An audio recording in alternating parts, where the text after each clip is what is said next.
in part from these two gentlemen right here. Because you don't lose games because you don't want to let these guys down. Part of that training that we were introduced to as sophomores is that you guys remember you took everything else, all the other gear was packed underneath in the storage, but you carried your helmet onto the bus, right? And when you got to the cafe, Coach Etheridge would go in to see if they were ready for us. And he'd come out and he'd say, okay, boys, they're ready for us. You know how to act. And the drill was we all carried our helmets under our arms. You didn't ever carry it by the face mask or anything. You carried it like it was a lance, really. And if you can imagine 30 boys, or however many of us there were, the other rule was you keep your mouth shut. And so we would walk into cafes and you'd see people looking at us, and we're not saying a word. We're just marching through like we were the Texas A&M band or something, you know, with our helmets under our arms and just walking through and not saying a word to each other. And then you would sit down at your chair and set your helmet down on. Is any of this a lie? All right, Jeff, is any of this a lie in this? And you could talk to the guy next to you, like, pass me the sugar or something like that. Or when the waitress came around, what would you like to drink? And we could say something like that. But other than that, you could hear the forks and the knives carving on the plates.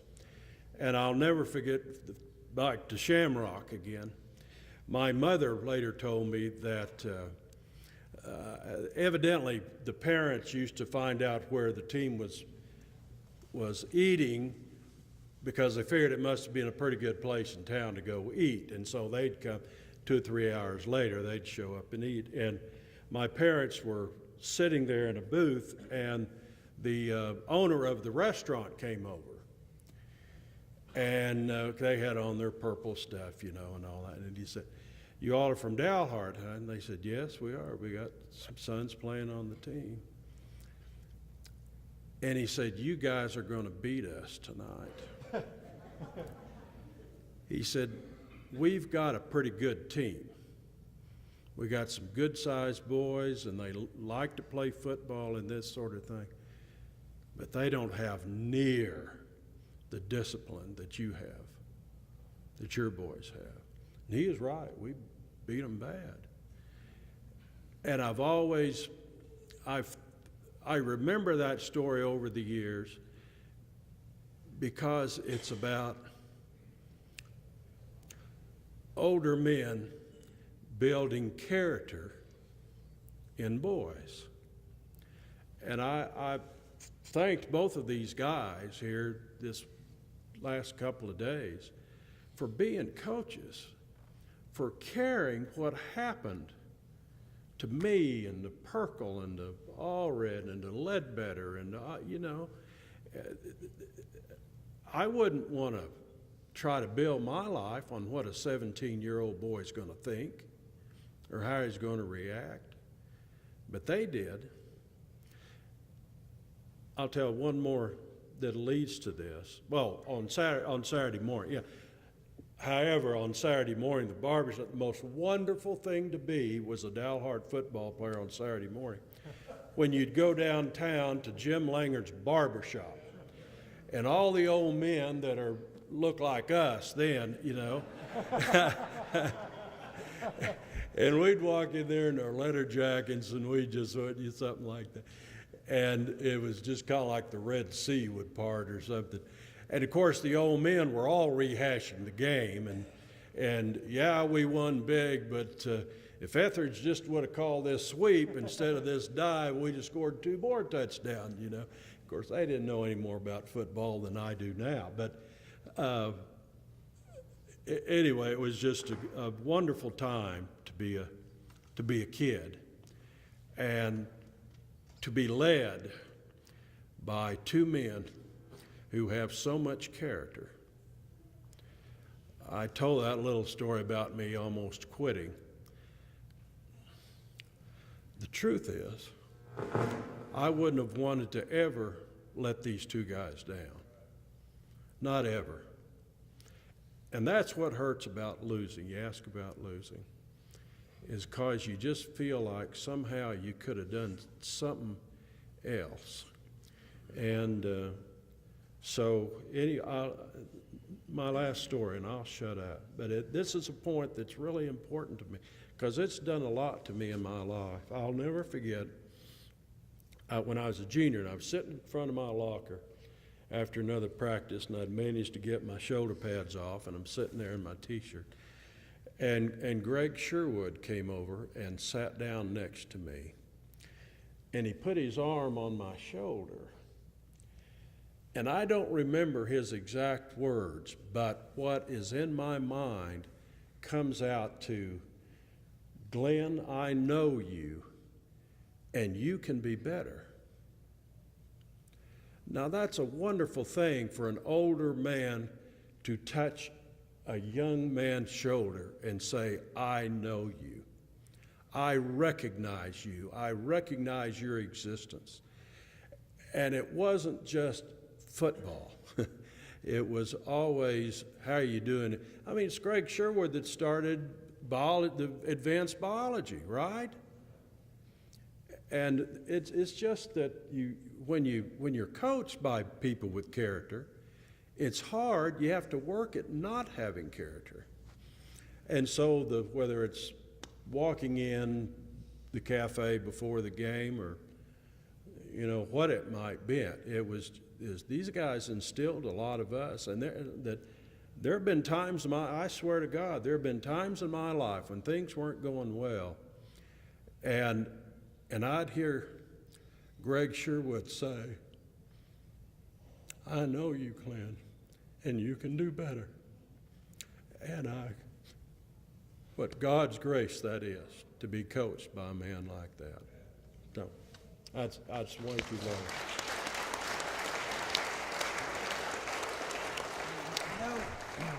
long. Coaching is a relationship, and I want you to think about those of us that have played during that era, how our coaches interacted with us and related to us.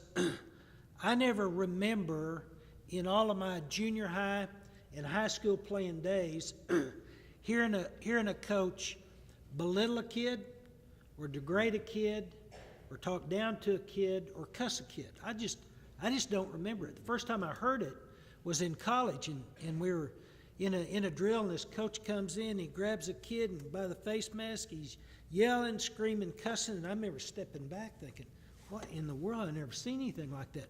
And I remember back in the dorm, we were talking, and I said, God, did you guys see Coach Downer? Did you see him? That guy went nuts. I said, I've never seen anything like that. And I remember everyone in the room saying, every day where I was, every day. And so when I started coaching, I remember asking Coach Etheridge, I kind of told him that story, and I said, I just don't remember. Tell me about that. And his answer was, well, I never liked to be coached that way. Why would I think you would?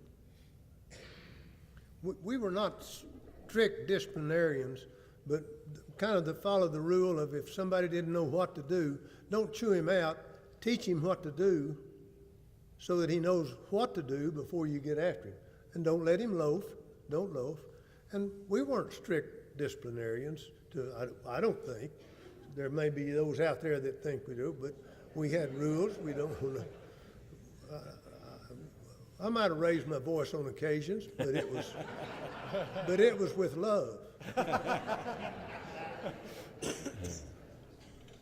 I played for the sweetheart of Sigma Chi in Joe Kerbel at West Texas State, and he called me some things that I had never heard of when I went off to school. My dad, and one of the things I wanted to say was that when I became a head coach, I thought, we've got this thing licked here at Dalhart because my dad is a Baptist minister, and Tommy Sherrill's dad is a Methodist minister, and Harry Lyle's dad is a Church of Christ minister, And Boston's brother is in the Church of Christ singing, "We've got the Lord on our side."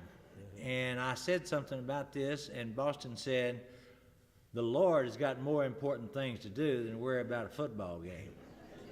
And I thought, you're right. But my dad would come see me play, and Coach Kerbel, he would call my dad Reverend Rowell. He'd say, "How are you, Reverend Rowell?" And my dad'd say, "Doc, he's not that bad a guy. He doesn't say those." But he told me if you took my brain and stuck it in a gnat's rear, it'd fly backwards. and for the longest time, my nickname was Nat. And Ricky Nix played at the same time I did, and he knows I am telling the truth, exactly. Because he was named General by Coach Kerbel because he looked like General Wainwright on the Burma Road on the march back because he had lost so much weight. And Kerbel said, "General, you need to get your skinny tail out of here and get out of the way." And Nix defied all odds and played excellent. He was an excellent ball player that went from Paladura to A&M, and that was back in the Southwest Conference marriage rules, and he got married, and he came to West Texas, and we were fortunate that he did. But I was glad I had Ricky Nix and Tommy Sherrill and Jack Boston and Wiley Malden and that bunch on my staff, because you're only as good as the weakest link, and that was a strong staff, just like Sherwood, Rickenberg, and Probst and all them were. I got to share a Doc Rowell story. There are many. As you can see, Doc Rowell could have been a stand-up comedian. I mean, he is funny. And he came to town after, Coach Etheridge, Coach Rickenberg, we love you guys, but you weren't not as much. Now, wasn't under you, but just from afar, you weren't as much fun as Coach Rowell. Now, Coach Rowell on the football field was all business all the time because he had to. His livelihood depended on it. But when it got to golf season, it was a different story because it wasn't quite as serious. And we'd get our golf team. By the way, just for the record, in the early 70s, Dalhart had his greatest golf dynasty in history. Joel and John David and me, but whatever. We go to golf tournaments, and we did very well. But we had this routine. We'd always go to Furr's Cafeteria to eat, and they had a glass door. And we'd be walking in with our coach, and Coach Rowell and he would get to the door, and you'd hear this he would kick it, and then act like he'd hit his nose, and he would cover his face in a scowl, and it was all an act for the other people and patrons that were coming and going. And then you'd have 5 or 6 golfers break out into just sheer laughter, and we're laughing at and the people would come up to us and they would say, "Why are you laughing at that poor man?" and we couldn't stop laughing, but he would just make things so much fun. And so that's my Doc Rowell story. Doc, you remember doing that? No. If you ever heard Coach Sherwood speak at a conference or something, there were a couple stories he always told. And the first story was at halftime at Phillips, his first year there. And he's standing up there, the team's getting ready to go out for the second half, and he looks down, and Bobby Cunningham is starting quarterback sitting there. And he looks at him and he says, "Bobby, you got your left shoe on your right foot and your right shoe on your left foot." And Bobby looked down and it looked like that, And so Coach Sherwood always said, "Well, I had a quarterback didn't know his right foot from his left foot. How do you?" And another story he used to tell was, in the spring, all spring sports were after school back then, and so sixth period we'd go out and play flag football.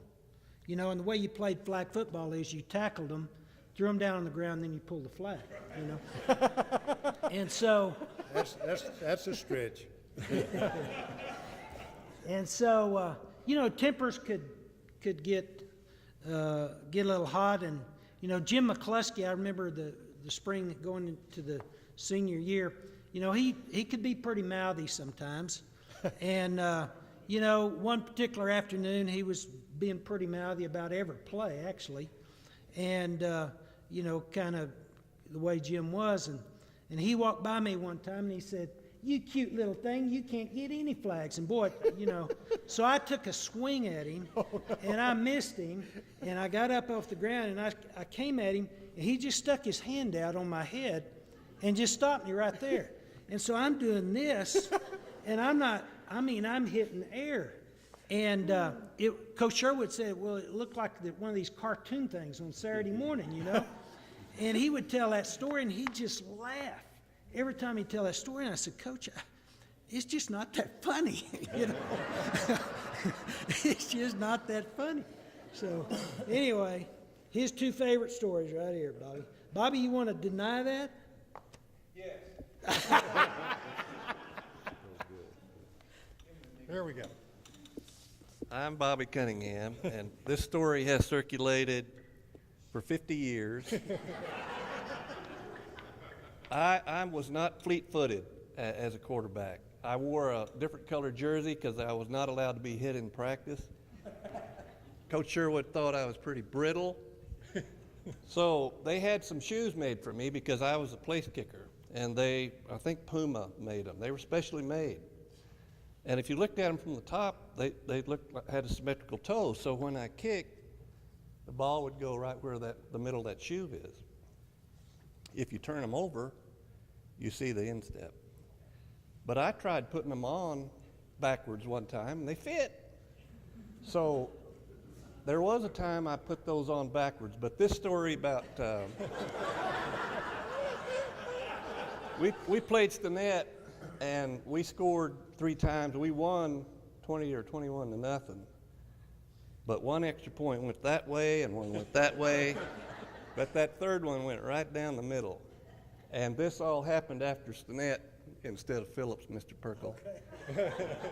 But that seems to be my one claim to fame. I want to say one other thing about Dalhart football. I played on the B team as a junior, and we had some pretty good sophomores. And Coach Sherwood was our coach, and we loved him. Went to Dumas. We'd never beaten Dumas in any sport in any time. We went to Dumas. It was 6 degrees. There was freezing rain, snow on the ground. And we came out to pregame, and I went over to Coach Sherwood because I was a captain. I said, "Is it all right if we bypass the push-ups?" He said, "No, do the push-ups." Everybody went down on the ground with their push-ups, and the hands froze immediately, especially mine. And in the first quarter, Danny Bush was the fullback. I had no feeling in my hands. I kept trying to do this, and I couldn't feel them at all. We ran 3:19 or 3:31. What's the fullback? 3:32. Just call any 3 digits. Either you or Jim Cockwood was the center.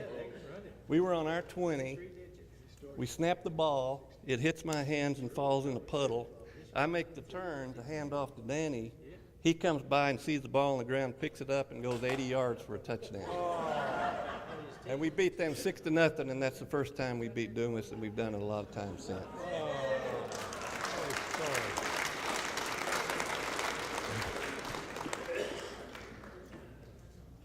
Well, the Wolves are coming off a win over Dumas, 34-28. And they're by most a slight underdog tonight to Bushland. Bushland has like a 6'5" quarterback. It's Division I talent. It wasn't that something about Coach Young and how he harkens back to the days primarily of Coach Etheridge, even the roots there in Coach Sherwood. And Dalhart, you'll see, as opposed to most of these teams, they run the football, and they run it very well, and they play hard-nosed defense, and they hold the other team in check. And I think we got a fighting chance tonight. Want to go over just a couple rules here again. We've got quite a few of these newspapers in the back, and now they're free, so nobody has to fork over $1 or $2. Go ahead and take it to family, friends, whatever you don't give away, we'll be able to, don't take them wantonly. take what you want, you need, reasonable number, and go ahead and take them, because we want you to have those for your family and anybody else you want to share them with. Then we've got down the hall, of course, we've got a reception. Really, again, I'm encouraging you. Originally, I was intending this to be for the whole community. And the band boosters are so busy, and they run the concession stand, that they could only assign a few people to take care of this. And they weren't really sure of the number, but they're doing this specifically for our group here. And I know that they're making more food. They told me that they can take it over to the game. But I really, even if you're not particularly hungry, or if you want to donate $8, please do that, because that helps, again, the band boosters here. So let's do that. Then at the game, at halftime, I need you guys to get down on the field, all the 63 players, Celso, and Brian Hall, and Tommy Ledbetter, and the assistant coaches. And you guys are all getting, I handed out, a few of the statues and trophies today, but the rest of you are getting them tonight at halftime, kind of a tight window there. Line up in alphabetical order, and we'll go through it with all that. And then, if you don't do anything else today, all you former Wolves in this room, I beg you, do this for me. I've asked nothing of anybody other than a Dalhart Wolves cap. I asked Stephen Young for a Dalhart Wolves cap. He delivered. You guys have to go on the field. We can't just half-ass this thing. We have got to get on that field with the Dalhart Wolves, and we're all going to sing and join the band for the alma mater. So, at the end. No, I don't think it's ever been done in the history of Dalhart to have former players down on the field. Coach Young has been phenomenal. You see him on the field, you shake his hand. He has gone overboard with giving us caps, support, bringing his team, bringing the helmets, putting them on the table. I mean, he's a Dalhart Wolf. He graduated in '79, and so he knows all this. He grew up in this era. But all you guys get down there and gather any way you wish amongst, and the way they do it now, the Dalhart Wolves, I was talking about traditions, but I didn't get into all of them. They line up across the field, and heaven forbid the players hold the hands of the cheerleaders. Now, I just wouldn't have happened in the 60s, but that's what they do. But the rest of you guys, I'd kind of like to see you mingle with them, but, I love the Wolfpack. I like the way they don't come out in the field, like the Wolfpack, like in your era, and that started in the 60s. But you guys kind of gather around if you want to mix with the players, but we want you to mix. We don't want you to be separated. We still need you to mix back in there with the players so we don't have two different groups. But this is going to be really touching. And they do one other thing, that with the school song, which, again, we all love the school song. Unfortunately, they only play the school song the fight song. They only play the fight song after the school song if the Wolves have won. So if they lose and they play the school song, it's over. But if they win, they'll play the school song and then the fight song. So we really want them to win so we can enjoy that fight song one more time. But the other thing on the halftime, which is so cool, we've got the whole band down there in formation. And after we give you guys all of your trophies, they're going to have special band performance of the fight song at halftime. And I want the assistant coaches there too. I know it's traditionally the coaches were kind of to the side, but I need all you coaches, Coach Rowell, all you guys, and also the assistants from the 60s down on the field as well at the end of the game and at halftime. All right, I think we got that should take care of our business. We got a little time. The game starts 7:30. 7:10 is the homecoming king and queen if you want to get out there. Now, there's one other thing. Go ahead. Let me share this now. The ticketing, I tried to take care of everything I could. I believe all the players got a single pass. If anyone did not get a pass, one of the players, come see me because I still have a few more. But they didn't give enough passes for every player, every coach, and every spouse or guest. Because the way it is, the referees have got to be paid a portion of the gate or whatever. I also tried to get tickets in advance to purchase so you could purchase them and not have to mess with it tonight, but they only sell them at the game. So unfortunately, you all have your single ticket, but for any of your guests and family, and I didn't know how many anyway, you'll have to just buy the $6 ticket or whatever it is at the game. Okay? So everybody does that. Just get over there. And then I asked the superintendent, you get an idea as I'm going through all this, all the details that we had to work out. I asked the superintendent if it's possible to get us all seated together. His first home game, he's brand new superintendent, brand new principal. And so he said, well, I don't know, I'll try. And I don't know if he's been able to do that. But that's why I wanted you guys to wear your caps tonight, get down fairly close to the field. We're in general admission, and I know they're going to have a big crowd, but I think we'll be able to still get in the group fairly closely together. So let's try to get over there a little earlier, 7-ish, 7:10 at the latest, before all the crowd comes in, so we're all sitting as best we can in a group. Okay.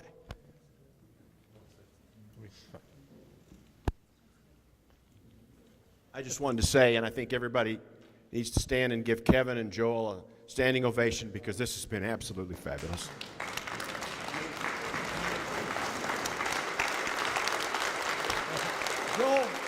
Joel's back there. Thank you guys.